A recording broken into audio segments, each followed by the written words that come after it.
Bonjour, et ben voilà, un petit rayon de soleil.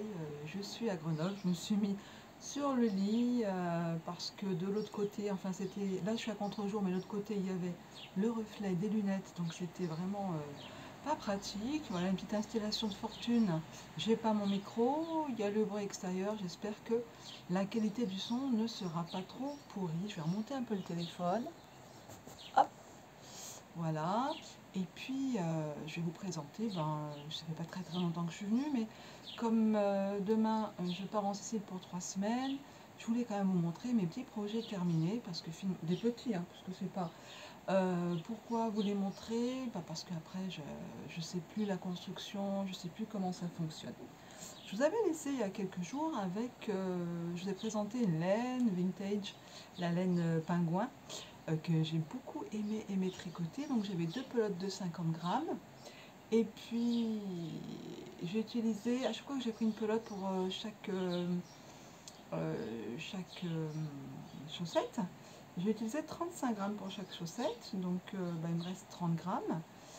Et puis j'ai eu la bonne surprise en revenant ici de retrouver un 20, je crois que j'ai pesé 22 ou 23 grammes. Donc je me dis, avec des contrastants, j'ai encore de quoi faire une paire de chaussettes, surtout que j'aime beaucoup la tricoter. Donc je sais avec quoi je vais partir demain dans l'avion. Je vais partir avec cette laine, ma petite paire d'aiguilles, voilà, impeccable. Alors, comme j'ai pas mon logiciel de montage habituel, je pense que je vais passer par CapCut. Là, je l'ai téléchargé. Bon, je l'avais déjà avant, enfin, je l'ai retéléchargé. Et je sais pas si j'arriverai à remettre l'image dans le bon sens. Enfin bon, le patron que je vais vous montrer de chaussettes est un patron gratuit que j'avais dans ma bibliothèque Ravelry depuis longtemps. Si j'arrive à l'écrire sur l'écran, par là, à la place de ce contre-jour, je vous le mettrai. Je crois que c'est les Woodland Socks. Les voici. Hop, allez, je le mets contre le... J'ai adoré les tricoter. Vraiment adoré le tricoter. Donc la dentelle, on va dire que la... Oh, elle m'embête ce rayon de soleil. La dentelle, voilà, elle est comme ça. Puis après, ça se répète, ça se répète, ça se répète, ça se répète.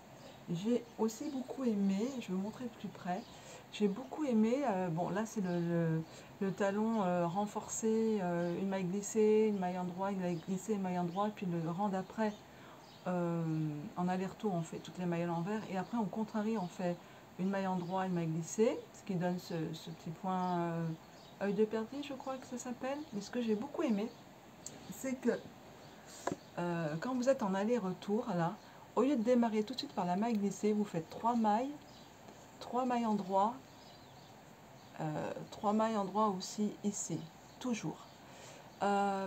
Pourquoi j'ai beaucoup aimé? Parce qu'une fois qu'on a fini de faire le talon, qu'on a fini de faire le gousset, après on vient récupérer les mailles. Et sur ce patron-là, ils disent de récupérer 16 mailles, suivant la taille que j'ai pris. J'ai fait 64 mailles. Et en fait, vu qu'on ne fait pas de maille glissée, on a les petits bourrelets à chaque fois de la maille qu'on a fait à l'endroit, qui n'est pas très joli, évidemment, que si on fait un travail à plat et puis on fait toujours une maille glissée pour voilà, que le bord soit à peu près joli. Là, on s'en fiche parce que justement, sur chaque petit bourrelet, là, on vient prendre la maille. On sait exactement, c'est entre les petits bourrelets là, la maille endroit que l'on a tricoté, on sait exactement où aller piquer la maille. Et puis surtout, je trouve, je vais vous enlever, ça fait pas trop du tout. C'est vraiment très confortable. Alors, même si vous choisissez, voilà, voyez, ici, de l'autre côté aussi, même si vous choisissez de faire, j'essaie de me tourner, ça me gêne un petit peu, que vous voyez un petit peu cette, c'est faire comme ça, là, vous voyez le bazar, c'est pas top, hein.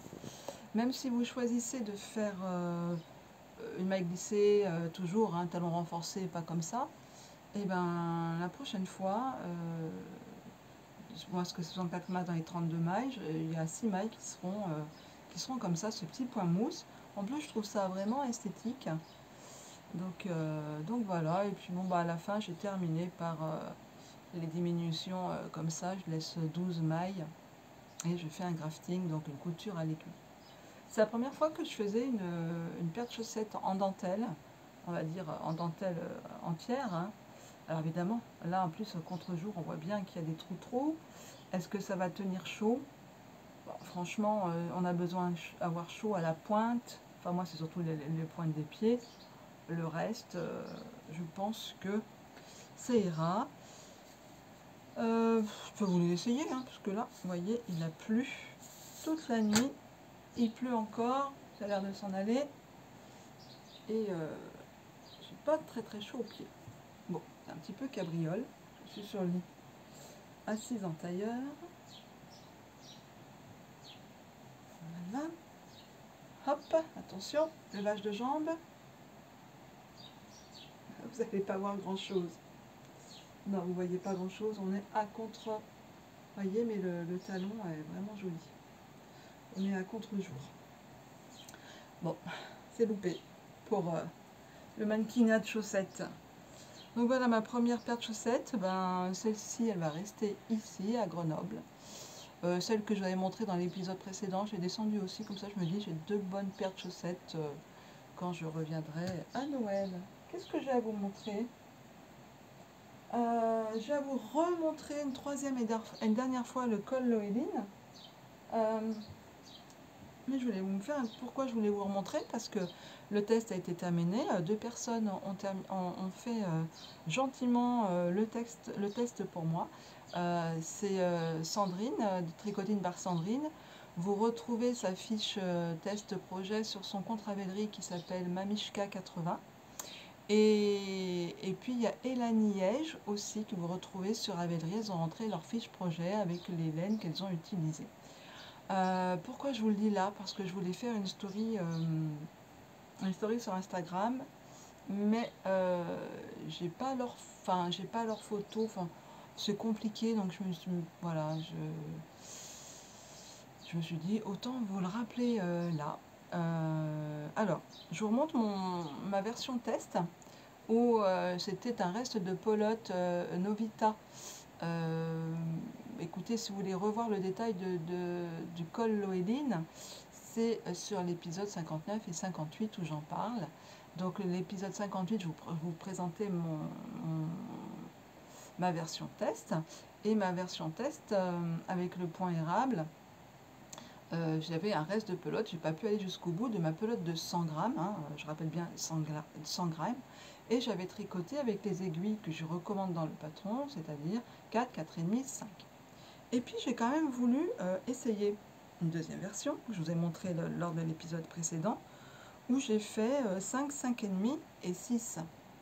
Et finalement, voilà, si je les compare l'une et l'autre, on gagne un petit peu en hauteur, vous voyez, un tout petit peu en largeur, mais pas tant que ça. Tout ça pour vous dire que c'est quand même quelque chose de très modulable, suivant les aiguilles que vous aimez, suivant le rendu que vous voulez avoir. De toute façon, ça, voilà, ça, là c'est extensible, ça passe très bien. N'oubliez pas d'avoir comment dire, un rabat, je vous conseille un rabat, j'ai mis un lien dans mon patron. Voilà, que ce soit quand même assez large, et puis si vous voulez avoir chaud, que ça remonte. Voilà, donc j'en profite si Sandrine et Laniège regardent cet épisode. Merci beaucoup, je les ai déjà remerciés, mais vraiment c'est précieux parce que les patrons sont gratuits, bien sûr, mais moi j'ai envie que vous les tricotiez, donc j'ai envie aussi que ce soit accessible pour tout le monde, que ce soit compréhensible pour tout le monde, et voilà, que vous voyez que le patron il n'est pas fait que par une personne et qu'il est reproductible. Donc voilà, hop, le patron col Loeline qui est déjà disponible depuis plusieurs semaines. Alors, je suis dans l'école, mais justement j'ai déjà une idée d'un autre col avec une construction beaucoup plus simple, accessible, je dirais encore plus débutant, mais ce sera un col avec de la structure. Donc je vais tester ça, et puis on se donnera rendez-vous au mois d'août pour peut-être que pour appeler un appel à test pour ceux qui voudraient faire un petit col, mais j'en dis pas plus.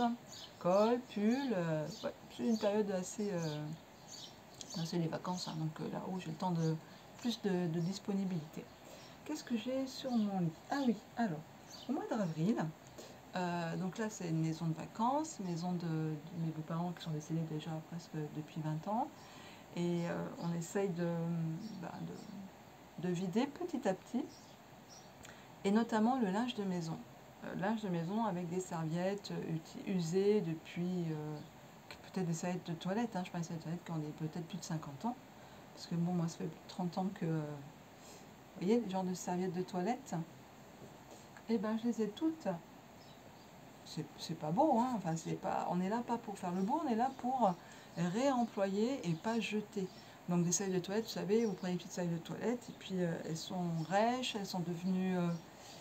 et puis elles s'essuient plus beaucoup. Et puis l'été ici, quand il fait très chaud, quand on a 38 et qu'on n'arrive pas à s'endormir parce qu'il fait 32, 33 dans la maison, bah, on n'a pas envie de se mettre grande chose sur soi.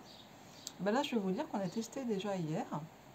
En fait, j'ai fait des couettes individuelles et j'ai recouvert, j'ai doublé avec un bon drap, mais il était tout taché, vous voyez. Un bon drap, voilà, en lin, coton, et ça fait donc une couette maison spécialité. Voilà, et puis ben, moi j'ai fait la même chose. Ça, j'ai juste cousu la suite, c'est tout neuf, hein, j'ai cousu, c'est pas tout neuf, c'est fini hier en fait. Voilà. Donc ça a été testé par mon mari et j'ai plus qu'à m'en faire une pour moi. Voilà, ça sera au mois d'août. J'ai déjà assemblé les serviettes et puis j'aurai plus qu'à prendre la suite du gros drap et de faire la doublure, quoi. Voilà. Donc ben c'est de la couture pratique, DIY, upcycling, appelez ça comme vous voulez, mais voilà. Et puis qu'est-ce que j'ai en magasin derrière? J'ai mis un petit peu trop loin. Hop, qu'est-ce que j'ai en magasin? J'ai en magasin, je vous avais parlé que j'avais commencé un haut crochet. En fait, c'est ma fille, je lui ai dit écoute, je lui avais acheté du coton l'année dernière, elle avait fait un short, ça n'allait pas, j'avais tout défait. J'ai essayé de choisir quelque chose, un patron gratuit, qui soit téléchargeable sur Ravelry, où il y ait déjà aussi des personnes qui l'ont fait. Bon, on voit ce que ça donne. Donc, elle m'avait choisi ce patron-là. Très basique. Hein. Hop, je le remets par là. Alors, j'ai suivi à la lettre le patron. J'ai seulement fait une petite modification. C'est que j'ai pas fait en dessous, là, il y a des picots sur les coquilles. Je trouvais que ça faisait moche. Ça faisait too much. Et ma fille était d'accord.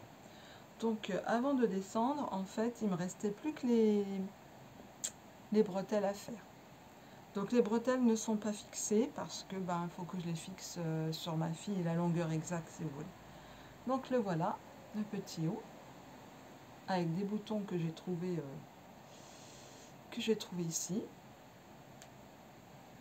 Voilà le petit haut. Donc, vous voyez les bretelles, hein, c'est vite fait de les faire un ou deux rangs. On les fixera, c'est pour ça qu'il y a des... Voilà. Alors, c'est quoi le point? Ben, je le trouve très bien ce point. Alors, c'est très ennuyeux, hein, par contre. Hein. On part, c'est un grand... En fait, la construction est vraiment bien faite. On fait un grand rectangle. Une fois qu'on a fini le rectangle, je vais accrocher là parce que j'ai quand même gardé un peu de... Une fois qu'on a fini le rectangle, eh ben, on fait la bordure en dessous. Une fois qu'on a fini la bordure, eh ben, après on part, on tourne notre ouvrage à 90 degrés et puis on fait la bordure, ici. Voilà, on fait la bordure avec ces 2-3 rangs de mailles serrées, choses comme ça. Puis après, on reprend la bordure de l'autre côté, on fait la bordure, on laisse des espaces pour les boutons, 2 mailles en l'air, et puis voilà, ça fait un espace. Alors le point, il est intéressant, vraiment à refaire si par exemple je voudrais même faire un torchon ou quoi que ce soit. C'est en fait c'est un rang de maille serré, un rang de bride, un rang de maille serré, un rang de bride, donc ça solidifie le projet. Voilà, je trouve ça intelligent. Écoutez, côté crochet, il y a là un coin de la bretelle qui s'en va, je la refixe. Donc ça attendra le mois d'août, quand je verrai ma fille. On fixera les bretelles et elle pourra le porter. Je l'ai pesé, j'ai utilisé, alors j'ai fait une taille, qu'est-ce que j'ai fait comme taille pour mademoiselle? 1, 2, j'ai fait la taille 3, alors la taille 3, c'est la taille M. J'ai utilisé 240 grammes de fil de coton que j'ai crocheté en 2,5. Hein. C'est ça aussi pourquoi ça montait peut-être pas si vite que ça. Je l'ai crocheté en 2,5. Moi, je suis contente. Il me reste quoi, peut-être 50-60 grammes, enfin 2-3 boulettes de ce coton qui filera dans des projets, peut-être dans des projets comme celui que je vais vous montrer après, qui n'est pas au crochet, mais qui est au tricot. C'est un projet que j'ai fait très rapidement. J'avais ici deux petites pelotes de coton. Qu'est-ce que c'est que j'ai noté? Une pelote plassard du Gong, couleur 24. C'est cette pelote, j'ai utilisé, c'est la gris verte, vous allez voir. J'ai utilisé, il me reste 11 grammes, donc j'ai utilisé 39 grammes. Et la bleu marine, non identifiée, une pelote, c'est maman qui m'avait donné ça. Il me restait 22 grammes, j'ai utilisé donc 28 grammes. Et j'ai fait un petit torchon, voyez, à l'aiguille. Alors j'ai commencé par là, avec du point mousse. Au début je disais qu'est-ce que je fais? Je fais un I-cord en même temps. C'est juste un torchon. J'ai mis deux rangs, non pas deux rangs, mais deux mailles toujours à l'endroit. Voilà, je me suis fait une petite rayure là comme ça les torchons. Puis à un bon moment je voulais faire de la texture. J'ai essayé de faire deux mailles glissées. Bon, ça ne s'est rien donné. Donc je lui ai dit non, torchon, fluidité. Voilà, fluidité, on essuie les mains. Alors pourquoi j'ai fait ça? En fait, je suis partie plutôt comme ça, moi. Je suis partie comme ça, j'ai fait, j'en avais marre de cette couleur. J'ai commencé à faire une petite rayure bleu marine, j'ai refait, puis après j'ai fait du bleu marine, jusqu'à là, quoi. Vous voyez que ça fasse... jusqu'à ce que j'en ai marre, clairement que j'en ai marre. J'ai refait pour faire les miroirs, hein, ici. Et puis voilà. Alors pourquoi j'ai fait ça? Parce que j'avais tricoté un petit carré en lin. Et là, je l'ai mis depuis que je suis arrivée dans les toilettes pour s'essuyer les mains en bas. Et super, il est vraiment super, c'est très agréable. Donc je me dis, allez, un deuxième petit torchon. Donc je vais terminer par un I-cord. Hein. Un deuxième petit torchon, voilà, pour les toilettes ici. Ça remplacera les vieux torchons de la maison. Toujours pareil, j'ai envie de remplacer avec des choses qui me parlent. Donc voilà, ça m'a pris un jour. Hein. Voilà. Donc petit torchon, idée, hein, des petits restes. Vous avez des... Alors on va voir la différence entre s'essuyer les mains avec le coton et le lin. Le lin, c'est vraiment absorbant, super agréable. Et puis, oui, j'ai encore quand même quelque chose. Oula, quand je me retourne... Ah oui, ça fait variation de lumière. Excusez-moi, mais... Voilà. C'était pour que vous voyiez mes yeux, mon visage, quelque part, ma bouche parler. De l'autre côté, c'était pas top. Et puis, ça, j'ai terminé ça dans la voiture, dans le voyage.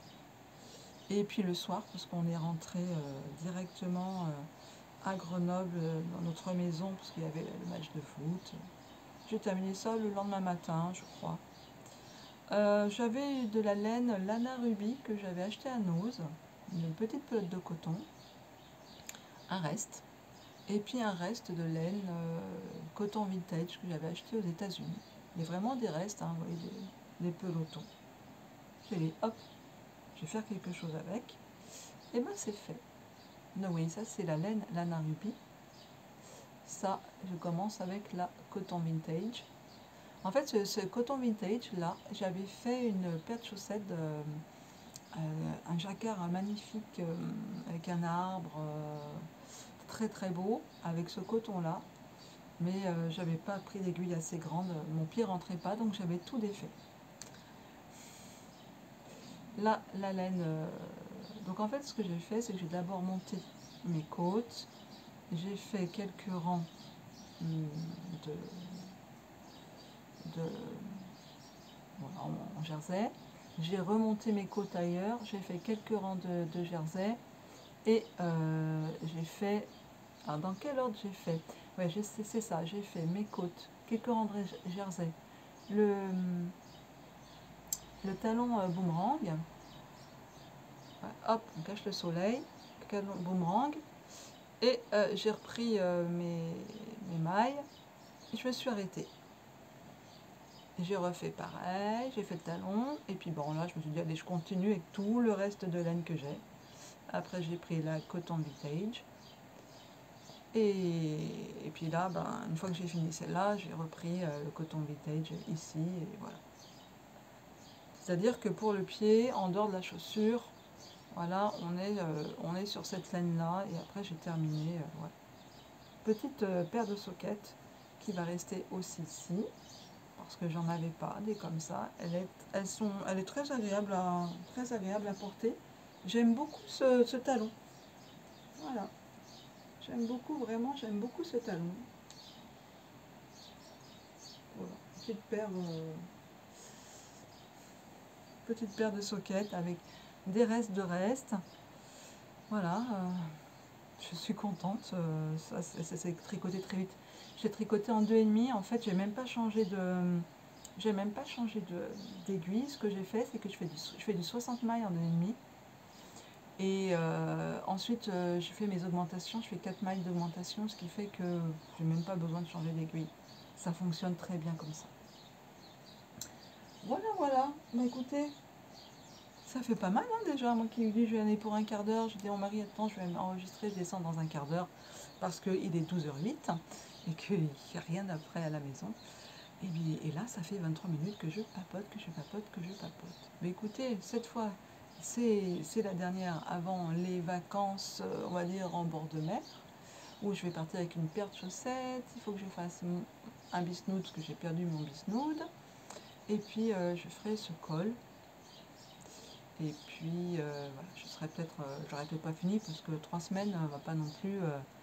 Là, je vais quand même moins tricoter que ici, parce qu'ici, le soir, après manger, 7h30 jusqu'à 11h30, je tricote. Hein. Donc, ça fait des heures de tricot, plus un peu le matin, un peu l'après-midi. Ça fait du tricot. Voilà, bah écoutez, si vous êtes à Paris ou dans la région parisienne et que vous allez à la Japan Expo, et ben, saluez de ma part ma fille qui expose en tant qu'amateur. Voilà, c'est Cézadro, vous la trouverez chez les amateurs. Et puis si vous y allez, bah, dites-moi ce que vous en pensez de Cézadro et de son manga. Bon voilà, ça c'était la petite parenthèse familiale. Moi je vous dis bah, à très bientôt, début août sûrement. Et puis bah, profitez bien de l'été, hein, parce que là je pense que c'est parti. C'est parti. Hein, on ne va pas se plaindre de partout, il y a quand même des belles éclaircies et des bonnes températures. Eh bien, bonnes vacances, bel été, bon courage si vous êtes au travail, bon barbecue, tout ça, quoi. Hein, et puis un petit peu de tricot, de crochet et tout ça. Allez, ciao, hein, je vais mettre déjà à la mode italienne. Bye bye.